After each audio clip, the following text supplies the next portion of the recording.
श्री गणेशाय नमः। श्री सरस्वत्यै नमः। श्रीमते रामानुजाय नमः। श्री राधा कृष्णाभ्यां नमः। नारायणं नमस्कृत्य नरं चैव नरोत्तमं देवीं सरस्वतीं व्यासं ततो जयमुदीरयेत्। लक्ष्मीनाथसमारम्भां नाथयामुनिमध्यमाम् अस्मदाचार्यपर्यन्तां वन्दे गुरु परम्पराम्।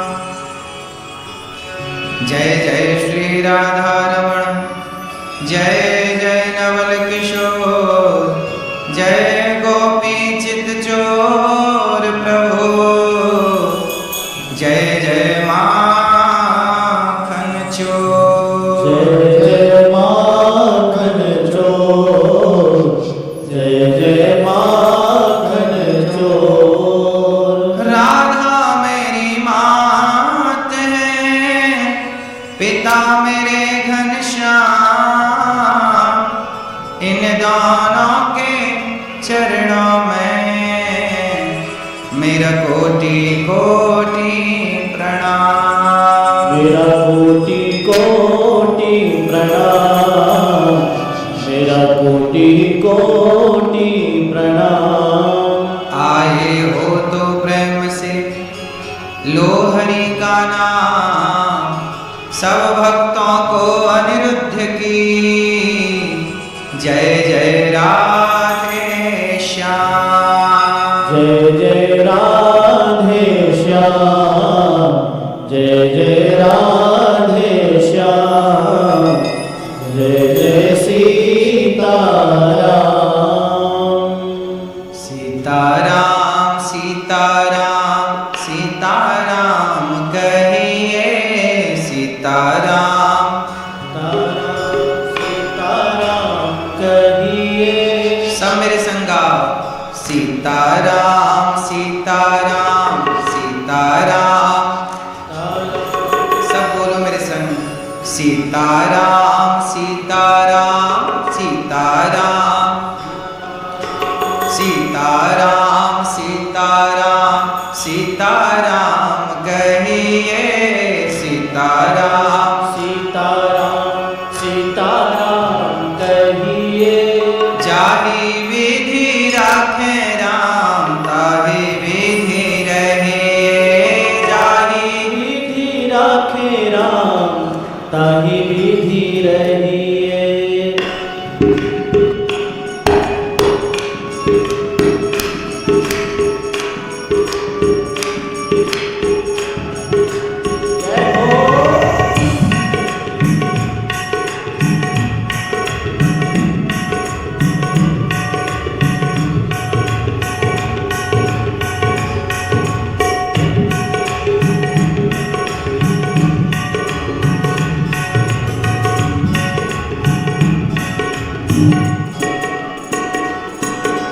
सीताराम सीताराम सीताराम कहिए।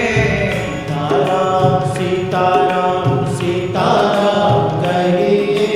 जाहि विधि राखे राम, ताहि विधि रहिए।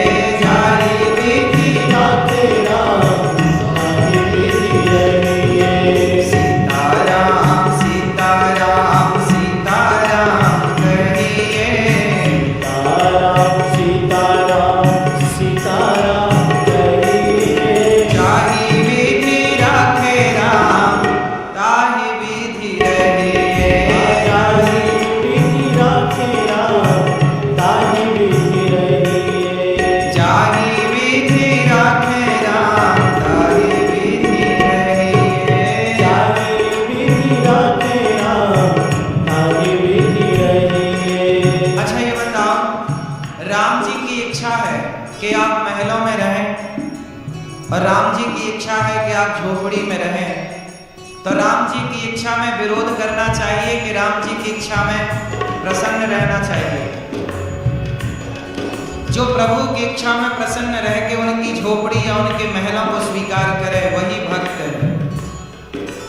जाहि विधि राखे राम ताहि विधि रहिए। जाहि विधि राखे राम ताहि विधि रहिए।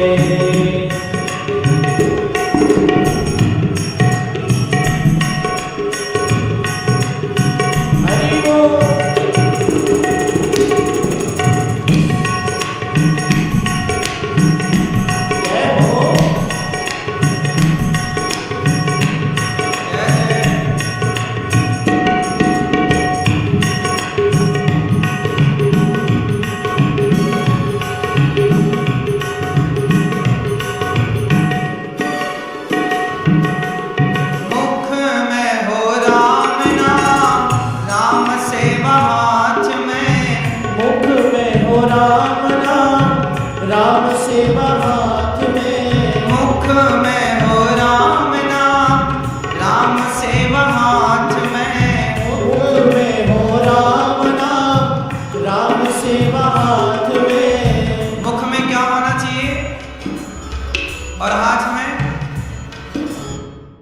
सारे एजुकेटर्स और क्रिएटर्स ये प्रॉब्लम फेस करते हैं। Zoom, webhooks, WhatsApp, Mailchimp, Shopify, Google app.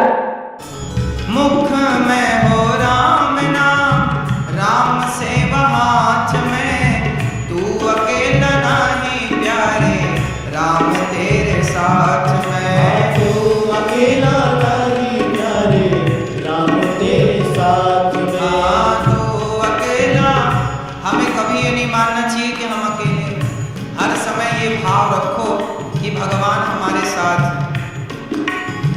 अच्छा, जब द्रौपदी की साड़ी उतारी गई तो द्रौपदी को सब पे भरोसा था, लेकिन द्रौपदी को यह भी भरोसा था कि जगत काम भले ना आए पर जगन्नाथ काम आएंगे, मेरे कन्हैया तो काम आएंगे। और सच्चाई क्या निकली कि जगत के लोगों ने द्रौपदी की लाज ना बचाई, प्रभु की लाज बचाने भगवान को ही आना पड़ा। तो आप भी ये भाव रखो ना कि भगवान हमारे संग है। ये लोग हमारे साथ हैं ऐसा नहीं, भगवान हमारे साथ है।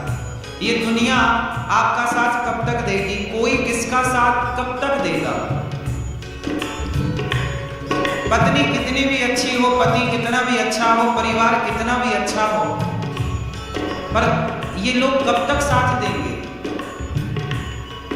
शरीर हमारा कब तक साथ देगा? एक दिन बुढ़ापा आएगा, ये शरीर भी आपको टाटा बाय बाय कहने लग जाएगा। फिर इसलिए ये दुनिया हमारे साथ कब तक चलेगी? भगवान सदा हमारे संग चलते हैं। इसलिए तू अकेला नहीं प्यारे, राम तेरे साथ में। तू अकेला नहीं प्यारे, राम तेरे साथ में। विधि का विधान जाने हानि लाभ सही है। विधि का विधान जान हानि लाभ सही है। विधि का जो हो रहा है वो विधि का विधान है। विधि का विधान जान हानि लाभ सही है। विधि का विधान जान हानि लाभ सही है। चाहि विधि राखे राम ताहि विधि रहिए। चाहि विधि राखे राम ताहि विधि रहिए। सीताराम सीताराम सीताराम कहिए। राम सीताराम सीताराम कहिए। चाहि विधि राखे राम ताहि विधि रहिए।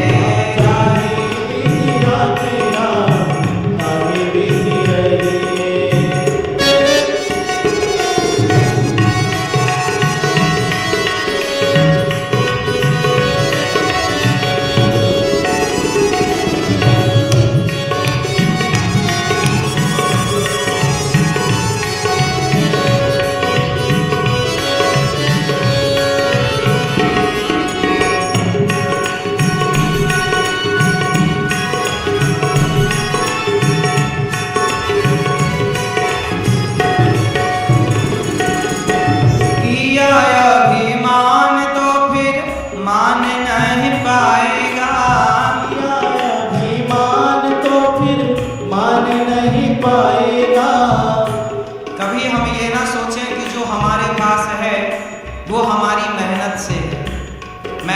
बहुत लोग करते हैं, पर आपकी मेहनत से नहीं है, भगवान की कृपा से। हमारी मेहनत इतनी कहाँ, ये ईश्वर की कृपा। हनुमान जी लंका गए, ये हनुमान जी का बल नहीं है, ये राम जी की हनुमान जी पर क्या है, कृपा। इसलिए जब कुछ मिल जाए धन धान्य तो अभिमान नहीं, ईश्वर की कृपा का अनुभव करना चाहिए।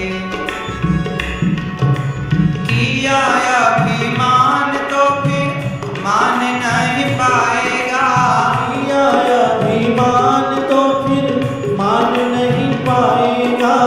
होगा प्यारे वही जो श्री राम जी को भाएगा, होगा वही प्यारे जो श्री राम जी को भाएगा। फल आशा त्याग शुभ काम करते रहिए, आशा त्याग शुभ काम करते रहिए। गीता में लिखा है कर्मण्येवाधिकारस्ते मां फलेषु कदाचन। भगवान कृष्ण कहते हैं कि तू अपना कर्म करता जा, उसमें क्या फायदा होगा क्या नुकसान होगा ठीक है, तू काम करेगा तब ना फायदा होगा। तू मेहनत सही ढंग से करेगा तो सही परिणाम मिलेगा, तू मेहनत ही गलत करेगा तो परिणाम भी उसका गलत होगा। इसलिए तू काम कर, क्या फायदा होगा तो मेरे ऊपर छोड़। इसलिए अर्जुन तू लड़, कौन जिएगा कौन मरेगा ये तू डिसाइड नहीं करेगा, ये मैं डिसाइड करूंगा।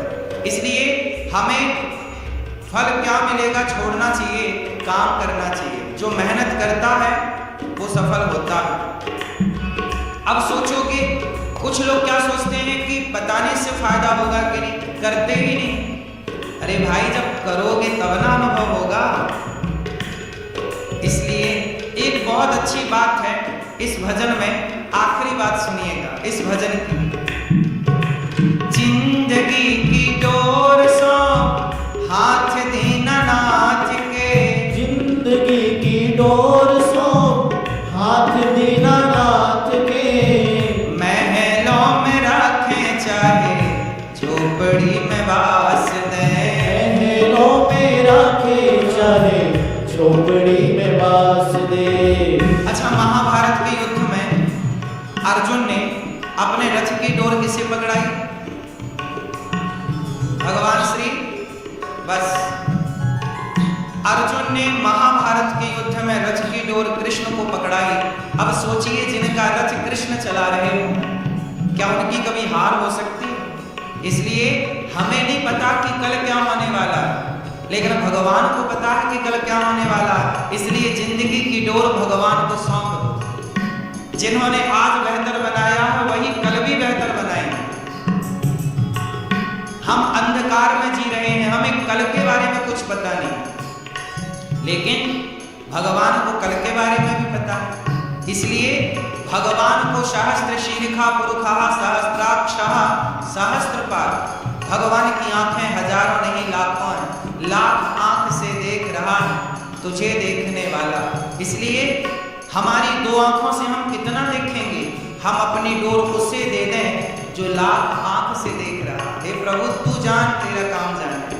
हमने तो समर्पण किया जैसे अर्जुन ने किया, ऐसे समर्पण कर दो, फिर कर्म करते रहो।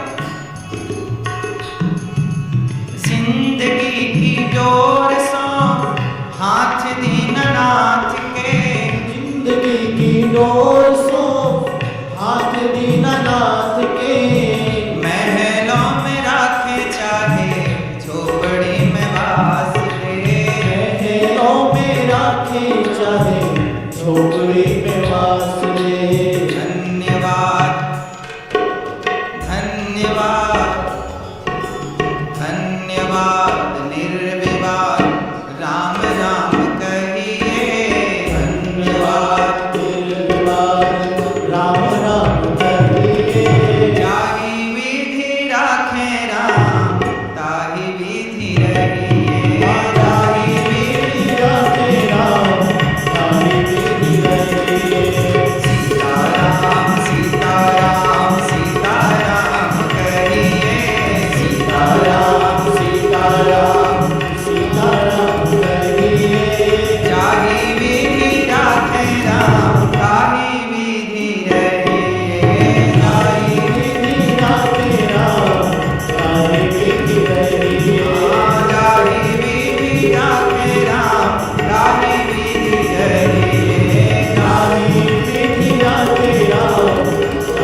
जय, कृष्ण कन्हैया लाल की जय, गौरी गोपाल भगवान की जय, श्री वृंदावन बिहारी लाल की जय, यमुना मैया की जय, वृंदावन धाम की जय, दुबई के भक्तों की जय।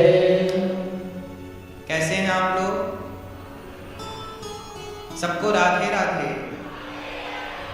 जय श्रीमन नारायण, जय श्री कृष्णा, राधे राधे, जय गौरी गोपाल। भगवान आपको सुखी और स्वस्थ रखें। इन्हीं मंगल कामनाओं के साथ प्रवेश करते हैं आज की कथा में। चंद्राकर परिवार के लिए सुंदर तालियां, इनके कारण हम सबको भगवान की कथा प्राप्त हुई।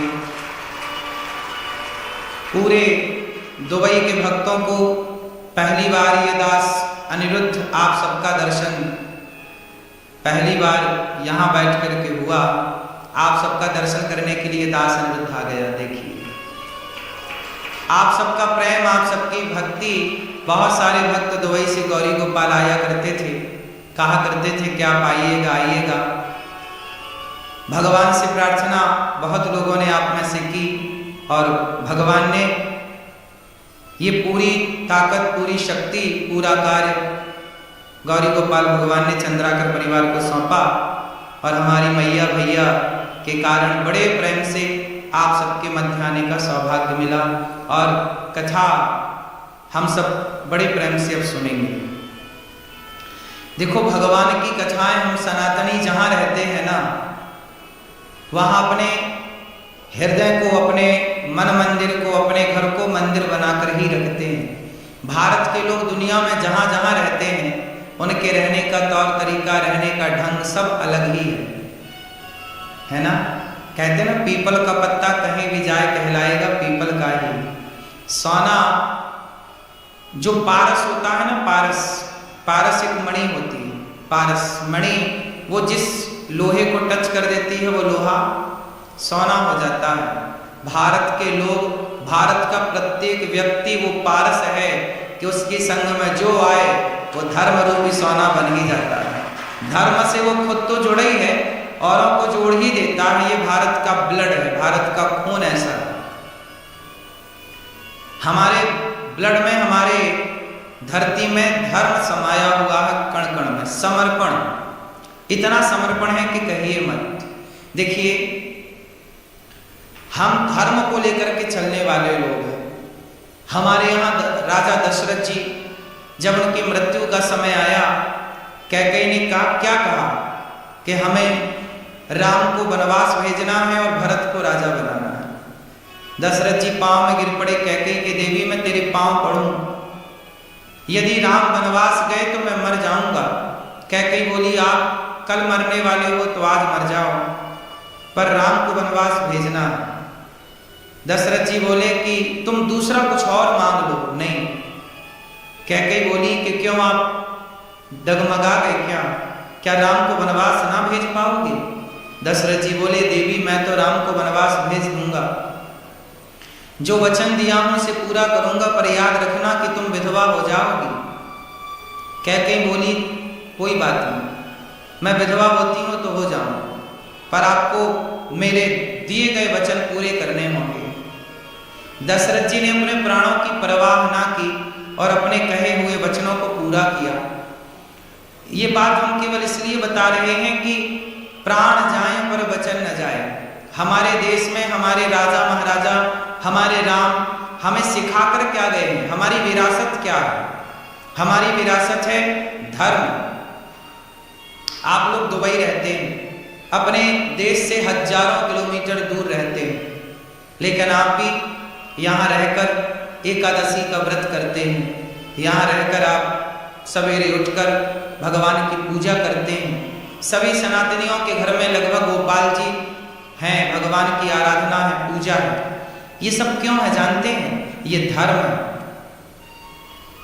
दशरथ जी ने प्राणों का बलिदान दे दिया, विसर्जित कर दिया प्राणों को, पर उन्होंने अपने धर्म को नहीं छोड़ा। इसलिए दुबई के द्वारा पूरी दुनिया को, जो सनातनी जहां जहां रहते हैं उनके लिए ये मैसेज है कि देखो, कभी भी हम अपने धर्म को ना छोड़ें। हमारा धर्म क्या है? आप जानते हैं आपका धर्म क्या है? मैया, पीली मैया, आप जानते हो आपका धर्म क्या है? क्या धर्म है आपका? आप जानते हैं धर्म क्या है? चश्मा वाले भैया, धर्म क्या है आपका? हमारा धर्म क्या है? आज इस पे हम चर्चा कर लें जरा सी, ताकि आप सब जान जाएं कि हमारा धर्म क्या है। क्या धर्म है? हाँ, हमारा धर्म है, तुलसीदास जी कह रहे, दया धर्म का मूल है, पाप मूल अभिमान, तुलसी दया न छोड़िए, जब तक घट में प्राण। हमारा धर्म क्या है? सनातन कहते हैं पुराने को। सनातन मीन्स होता है पुराना। हमारा धर्म कितना पुराना है? सनातन मीन्स जितना पुराना सूर्य, जितना पुराना चंद्रमा, जितना पुराना समुद्र, जितने पुराने भगवान उतना पुराना धर्म। हमारा धर्म जो है सनातन मीन्स पुराना। सनातन कहते हैं पुराने को। कोई आपसे पूछे कि आपका धर्म क्या है, तो हमारा धर्म है दया। हमारे भीतर क्या है? दया। इसलिए हम सनातनी कैसे हैं? दयावान हैं। हम कभी किसी की हत्या नहीं करते। इसलिए हम लोग चींटी को दाना डालते हैं, कुत्ते को रोटी निकालते हैं अंतिम, और पहली रोटी गाय को निकालते हैं। क्योंकि हमारे भीतर उस गाय के लिए, उस कुत्ते के लिए, उड़ते पक्षी के लिए और चींटी के लिए भी दया है। हमारे भीतर किसके लिए दया है? चींटी के लिए भी दया है। हमारे यहाँ हर जीव के लिए दया है। इसलिए हमारा धर्म क्या है? दया धर्म का मूल है। दया ही धर्म है। इसलिए हमारे यहाँ कोई भी त्योहार होता है, उस त्योहार में मिठाई बांटी जाती है, रंग गुलाल उड़ाया जाता है, पर किसी की हत्या नहीं की जाती, क्योंकि हम दयावान हैं। और जो दयावान है ना भक्तों, वही सबसे बड़े हैं। जिनके भीतर करुणा है, दया है। आप बड़े क्यों हैं? आप बड़े क्यों हैं? क्योंकि आपके भीतर दया है। जिसके भीतर दया नहीं वो काहे बड़ा है? क्यों जी बात सी? दया जिसके भीतर है वही बड़ा है। और दया, हमारी संस्कृति ने हमें क्या सिखाया? बेटा किसी को मारना मत। क्यों किसी को मारे? दया हमारा धर्म है। दूसरा, धर्म न दूसर सत्य समाना। सत्य से बड़ा कोई धर्म नहीं। एक सत्य के राह पर चलना, एक दयावान बनना। दया का अर्थ क्या है? आप में से कोई मांस तो नहीं खाता? यहां रह के मांस खाना तो नहीं सीख गए? Do you want to make a great impression on your customers? Get professional. नहीं, मांस कौन खा सकता है? जिसके भीतर दया होगी वो क्यों खाएगा? भाई हमारे भीतर दया है तो हम अपने स्वाद के लिए क्यों किसी को मारें? जब हमारे पास खाने को चकाचक 56 भोग हैं तो क्यों हम मारें? इसलिए कभी भी किसी जीव की हत्या अपने स्वाद के लिए ना हो, इसका ख्याल रखना, यही धर्म है। देखो, हम किसी को मारते नहीं हैं बेवजह, लेकिन भगवान श्री कृष्ण ने अर्जुन को यही तो कहा कि मार। ए अर्जुन, गांडी उठा और मार। अर्जुन ने कहा कि पितामह है, भीष्म है, गुरु द्रोणाचार्य है, मैं कैसे मारूं? बोले नहीं, मार। इन्हें मारना ही धर्म है। अच्छा, एक जगह तो ये लिखा है कि अहिंसा ही परमो धर्म। चींटी को ना मारो, कुत्ते को, बिल्ली को क्यों मारो? पशु को, पक्षी को क्यों मारो? एक जगह तो यह है कि मत मारो, पर दूसरी जगह भगवान कहते हैं इन्हें मार। इन्हें मारना धर्म है। क्यों? एक दो बातें क्यों? अब ये दो बातें हो गई ना, आप समझ पा रहे हैं दोनों बातों को अलग अलग। ऐसा है कि बेवजह किसी को मारना पाप है, बेवजह किसी को मारना पाप है, पर मारने की यदि ठोस वजह है, जैसे आतंकवादी, तो आतंकवादी को तो मारना ही धर्म है। फिर तो वहां पर जो दुर्योधन था वो उस जमाने का आतंकवादी था। दुर्योधन उस जमाने का क्या था? आतंक फैला रहा। कौन सा आतंक? भरी सभा में आप किसी स्त्री के कपड़े उतारे, क्या ये धर्म था? इसलिए तो कहता हूं कि आप भी धर्म से चलो, हम भी धर्म से चलो। और सुनो, जो धर्म से चलता है वो सुखी होता है।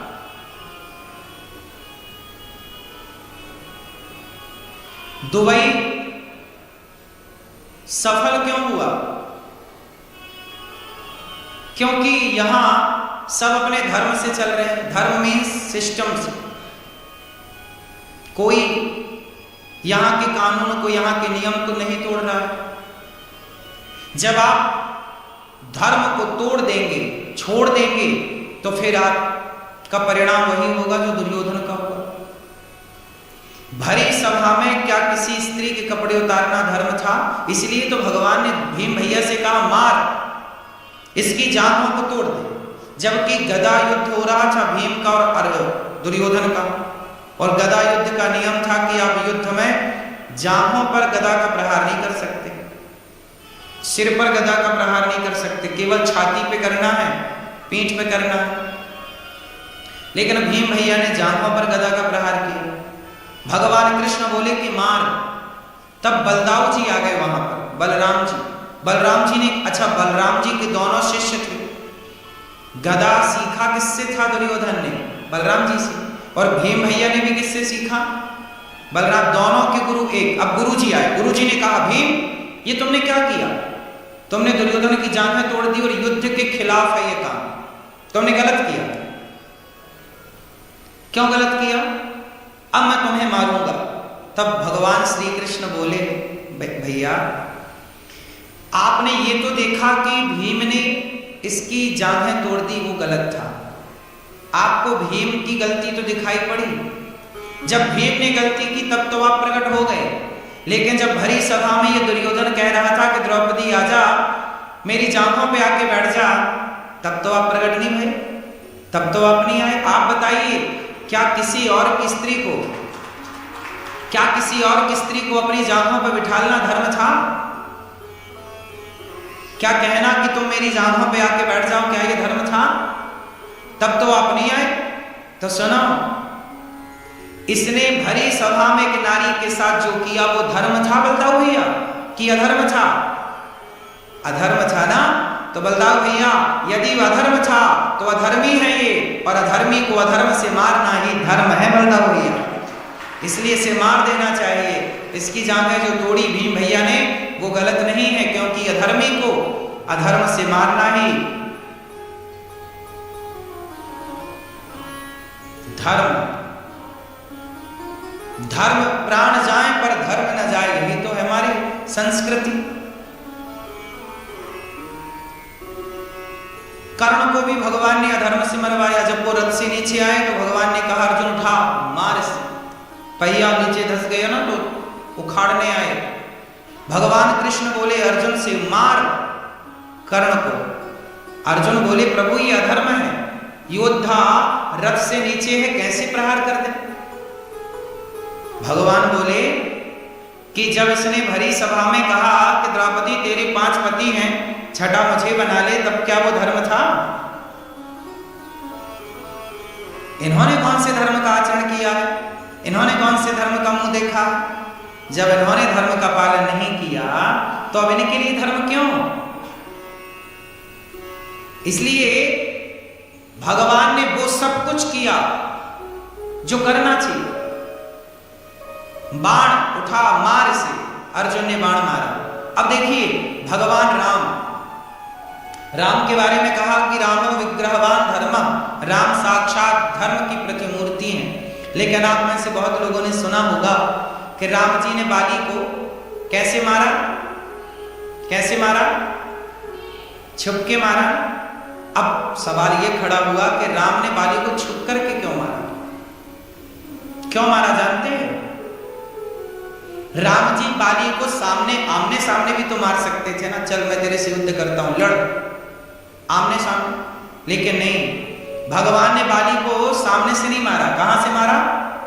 छुप करके मारा, बगल से मारा। क्यों? क्या जरूरत थी?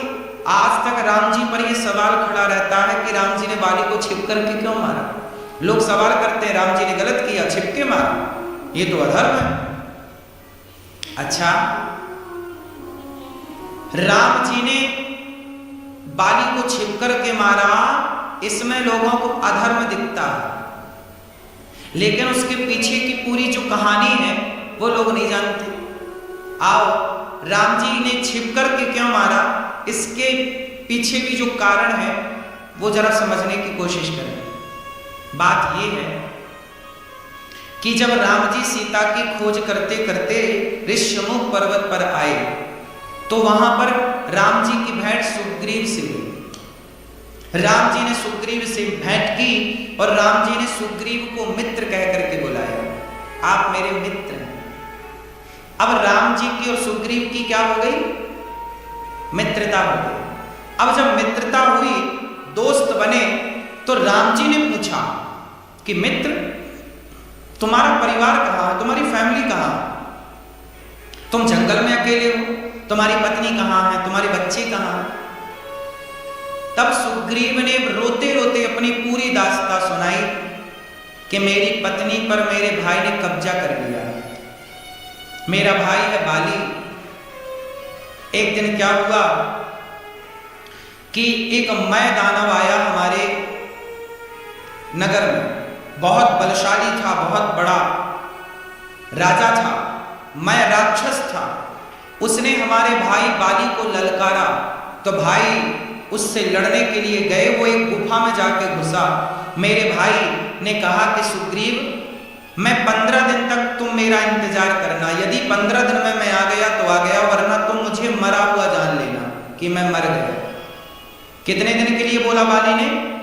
15 दिन।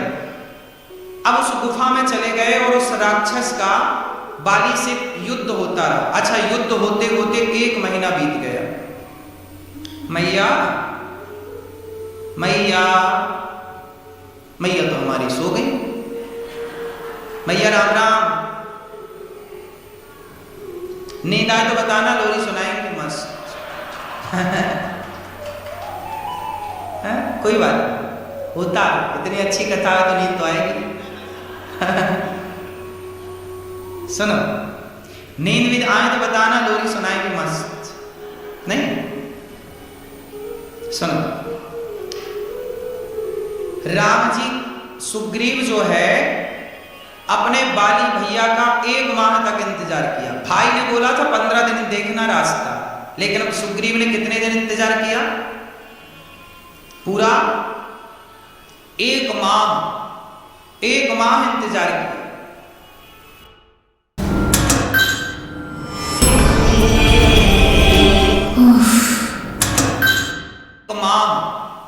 एक माह इंतजार किया। 1 माह में भी जब सुग्रीव के भैया बाली लौट करके नहीं आए, तब सुग्रीव को लगा कि बाली मर गया। तो उस गुफा में एक बड़ा सा पत्थर रख करके सुग्रीव कि कोई आ ना जाए। अच्छा, सुग्रीव को वरदान था कि तुम जो पत्थर रखोगे उसे कोई ना हिला पाएगा, केवल बाली। अच्छा, बाली उस राक्षस को मार दिया। 1 माह लगा। जब आया तो उसने पत्थर देखा। अब पूरे नगर में यह हुआ कि अब बाली मारा गया तो अब राजा कौन बने, किष्किंधा का। तो सबने जबरदस्ती सुग्रीव को बिठा दिया, बोले आप राजा बन जाओ, आप राजा बन जाओ। सुग्रीव को राजा बना दिया। अब जैसे सुग्रीव राजा बने, राजगद्दी पर बैठे, तब तक बाली आया और बाली को लगा, अच्छा तू चाहता था कि मैं मर जाऊं और तू राजा बन जाए। सुग्रीव अपनी सफाई देता कि भाई सुग्रीव की तो इच्छा थी नहीं कि राजा बन जाए, वहां के लोगों ने जबरदस्ती बना दी। और सुग्रीव की गलती कहां थी? बेचारे ने, तुमने 15 दिन बोला तो उसने 1 माह इंतजार किया, लेकिन बाली ने एक ना सुनी, एक ना, नहीं तू गलत है, तू गलत है, तू गलत है।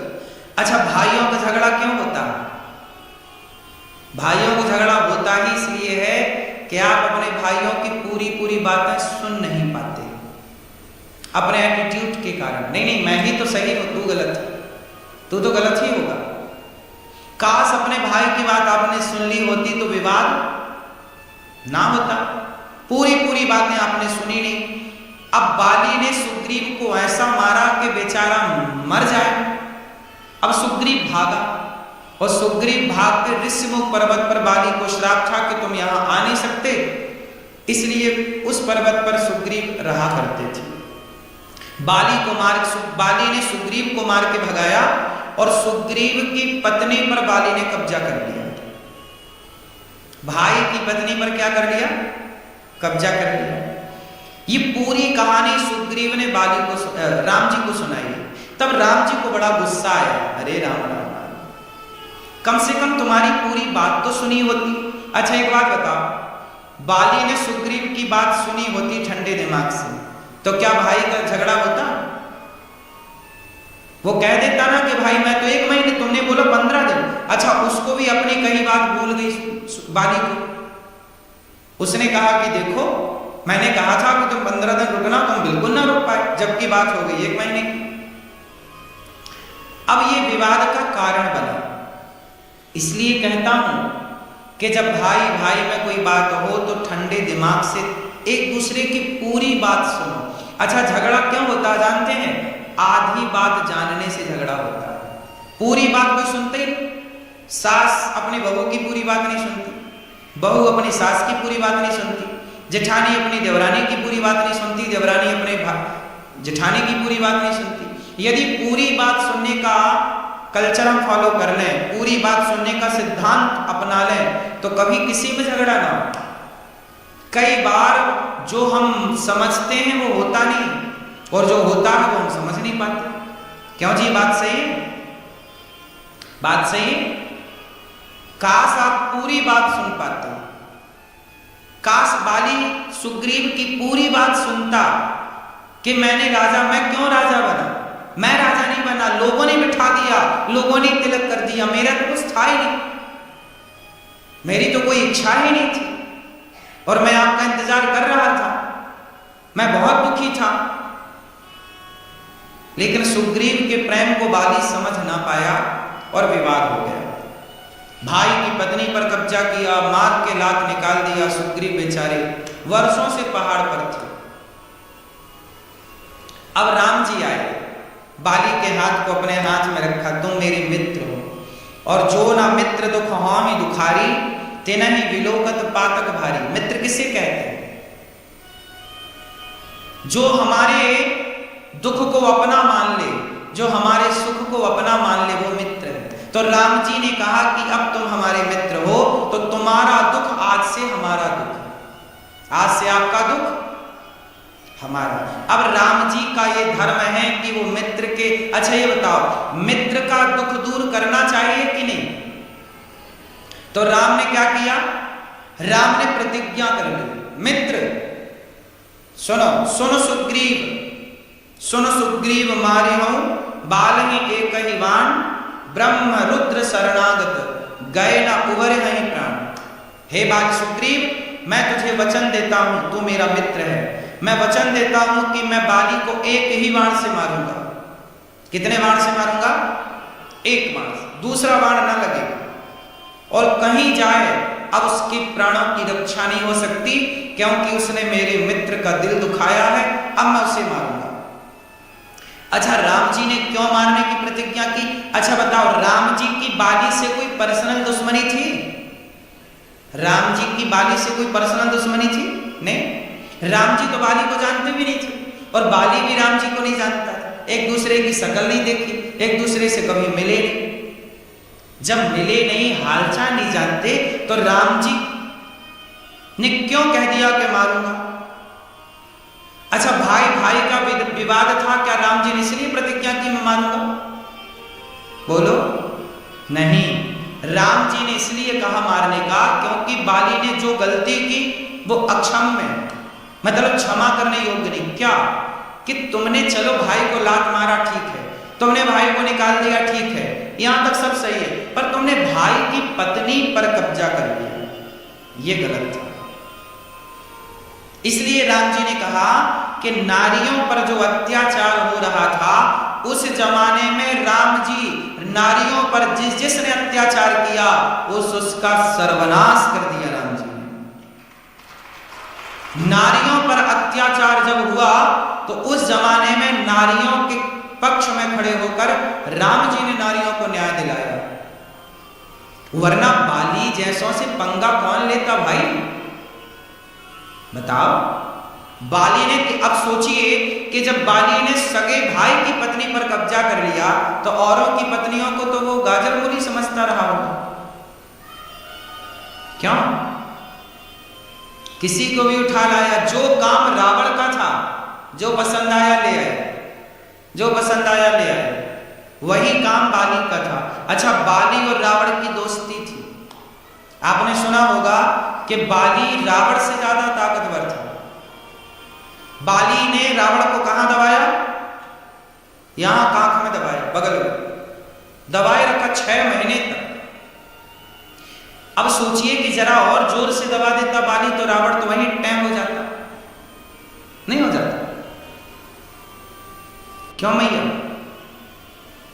राम जी को आने की क्या जरूरत थी? बाली ने 6 महीने दबाई रखा, थोड़ा और से दबाता मर जाता रावण। लेकिन रावण नहीं जानते क्या करता? रावण जिससे हार जाता उससे दोस्ती कर लेता।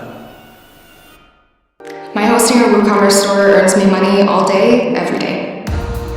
I'm Gabrielle Scarlett and my अंतिम क्या करता? रावण जिससे हार जाता उससे दोस्ती कर लेता। रावण देखा कि बाली तो बड़ा बलशाली है, तो रावण ने बाली को फ्रेंड रिक्वेस्ट भेज दी। हाँ?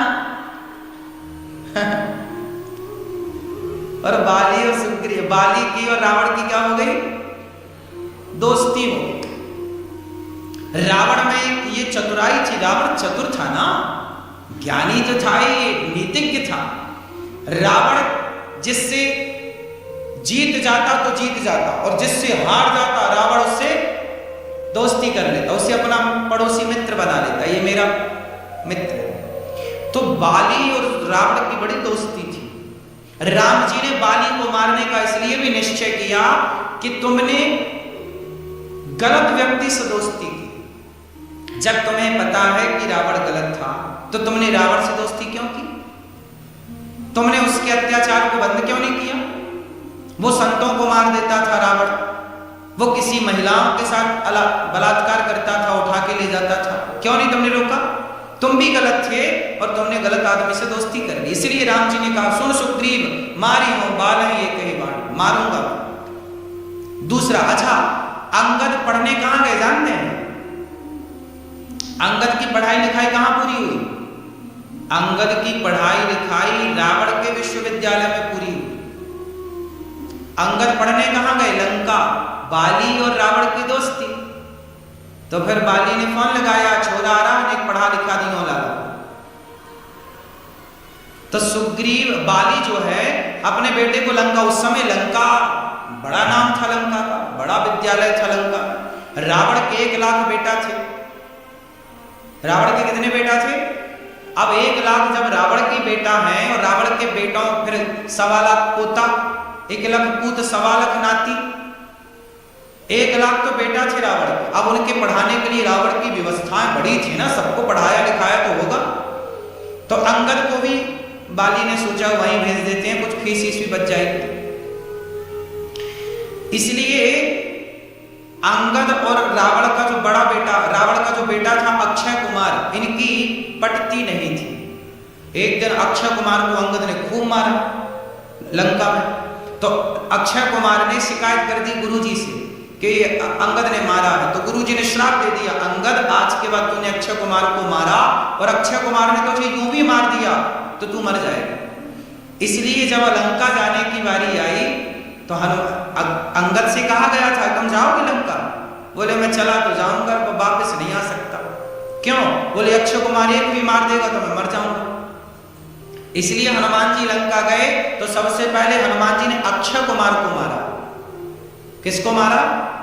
अक्षय कुमार को मार संहारा। हनुमान जी लंका गए सबसे पहले किसे मारे? अक्षय कुमार। तो राम जी कहते हैं बाली को मारूंगा। अच्छा, अब सुग्रीव बाली का युद्ध हुआ। राम जी ने माला पहनाया सुग्रीव को और पीछे खड़े होकर के राम जी ने बाण मारा और बाली को बाण लगा, वो बाली मर गया। अब सवाल खड़ा हुआ कि राम जी ने सामने से क्यों नहीं मारा, पीछे से क्यों मारा?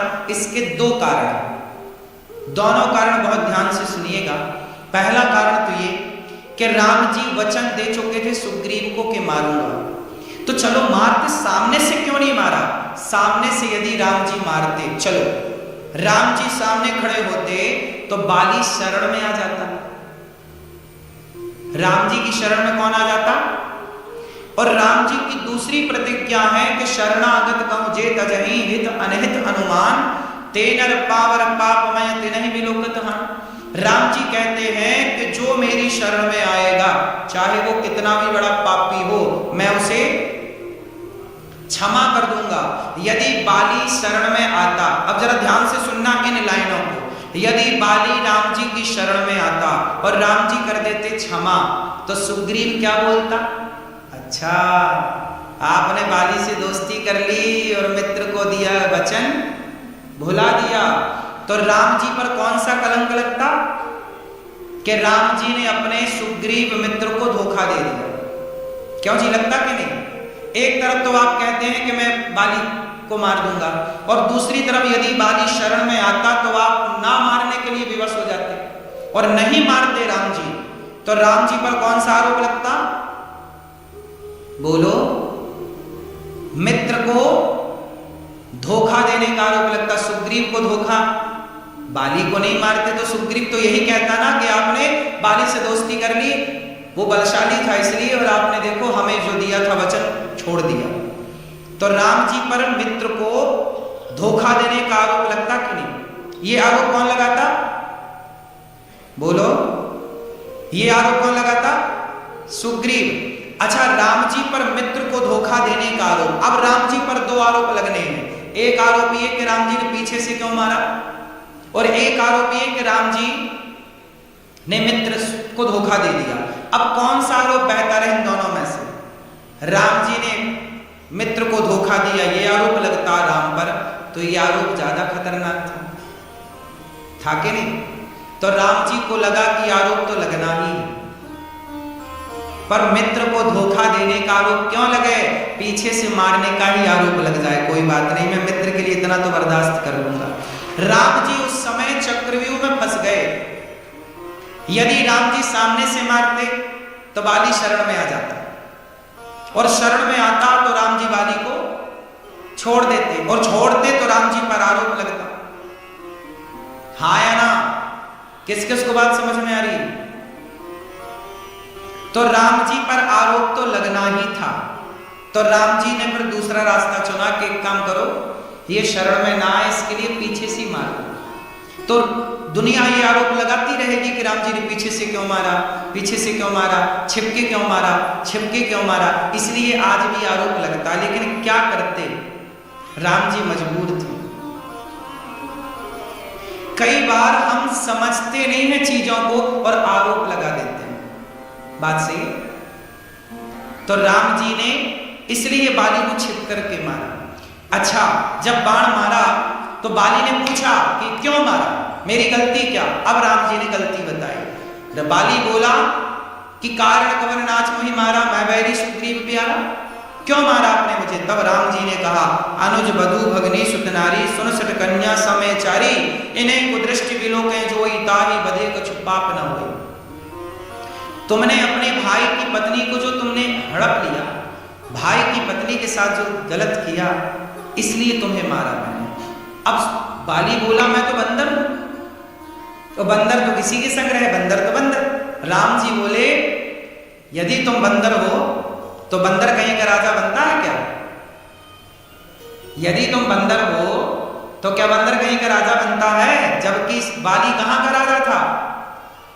बोलो, किष्किंधा का राजा। तुम राजा हो, तुम्हारी सेना है, तुम कोई सामान्य बंदर थोड़ी हो। ये बाली कौन है जानते हैं? बाली इंद्र का बेटा। बाली कौन है? इंद्र का बेटा। सामान्य नहीं है ये, बंदर ना समझ लेना, बंदर के रूप में। जैसे हनुमान जी बंदर हैं क्या? बोलो, हनुमान जी बंदर नहीं है, बंदर के रूप में।